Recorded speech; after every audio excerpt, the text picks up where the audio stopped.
Continuando o nosso estudo sobre a industrialização, o que é importantíssimo você saber? Que nesse primeiro momento, tudo era muito simples. A própria indústria era simples, a produção era simples. E o alcance da indústria também. Aí você me pergunta, o que você quer dizer com o alcance da indústria? É simples. Vocês lembram que eu falei que o transporte era um problema? Que o transporte não era algo tão acessível na época? O que eles passaram a fazer? Eles passaram a localizar perto do mercado. Lembra disso? Qual é o problema? O problema é que existiam várias redes de comércio ainda muito locais. Eu não conseguia, por exemplo, produzir no Japão e vir vender na Dinamarca. Era algo que era inimaginável nesse momento. Então o que acontecia? Eu tinha grandes centros que abasteciam a região no entorno. E assim por muito tempo foi. Só que, graças a Deus, o mundo evolui e evolui sempre. E a indústria ela não foi diferente. O que aconteceu? Conforme os anos foram passando, o século trocou. E aí a gente está falando mais ou menos de uns 60 anos de distância do surgimento das primeiras indústrias até esse momento que eu estou te falando. Então, assim, você já reflete que passou um bom tempo com aquela lógica que a gente viu. Tá? Então vamos contar aí pelo menos meio século de distância e aí uma nova lógica surge. Que nova lógica é essa?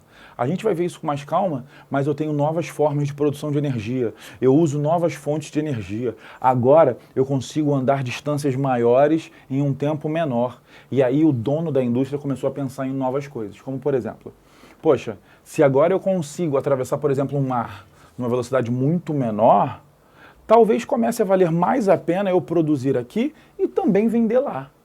E o que acontece? Logo, essa nova lógica de tempo, essa nova lógica de velocidade chegou à indústria. E a indústria ela vai evoluir novamente. Então, quando a gente for olhar principalmente para as indústrias de segunda revolução industrial, o que você vai reparar? Que graças ao avanço tecnológico que aconteceu, elas agora produzem muito mais. Produzem muito mais. E aí você fala assim, caramba, legal, agora ela produz mais. Mas e aí o que aconteceu, Hansen? Aí você fala assim, cara, o meu mercado já não é mais suficiente. Como assim? Pô, você lembra que antes eu fazia o quê? Ficava perto do mercado, produzia, vendia ali. Produzia, vendia ali. Produzia, vendia ali. Eu ia vender longe? Ia, mas isso era o mais comum? Não. Eu sempre olhava para o meu mercado ali por causa da dificuldade de transporte. Só que o transporte melhorou. E não só o transporte melhorou, como a indústria melhorou. As minhas máquinas estão mais rápidas. E aí é que a lógica muda. Por quê? Porque o meu mercado não sendo suficiente, eu vou procurar outro mercado. Pô, eu já estou vendendo em todo o meu país. Agora que eu estou no meu país, eu vou vender no país X. Além do meu, óbvio, vou ganhar mais dinheiro. Pô, tô vendendo no meu e no país X, maneiro, agora eu vou vender no país Y, porque eu vou ganhar dinheiro de 3 países. Pô, tô ganhando mais dinheiro, o que eu fiz com a minha produção? Aumentei. E agora eu vou produzir para vender no país E, W, D, C. E o que você imagina que vai acontecer? Você fala, ué, você não está falando aí? Esse país que está produzindo para vários outros países, ele vai dominar o mercado industrial. Sim, se não fosse a concorrência, aí que eu quero que você entenda. Não era só um país fazendo isso. Quando a gente começar a falar em segunda revolução industrial, eu já não estou falando só de Inglaterra. Eu já estou falando de França, eu já estou falando de Estados Unidos, eu já estou falando de Japão, eu já estou falando de Alemanha, principalmente. E aí o que acontece nesse meio tempo? Surge uma coisa chamada concorrência muito forte entre esses países. Por quê? Porque agora que todo mundo pode produzir mais, todo mundo quer um mercado melhor. Todo mundo quer mais mercado. E essa busca de mercado logo vai evidenciar uma outra necessidade. Qual é a outra necessidade? Matéria-prima. Lembra que eu falei que na indústria a gente pega a matéria-prima e transforma em um outro produto?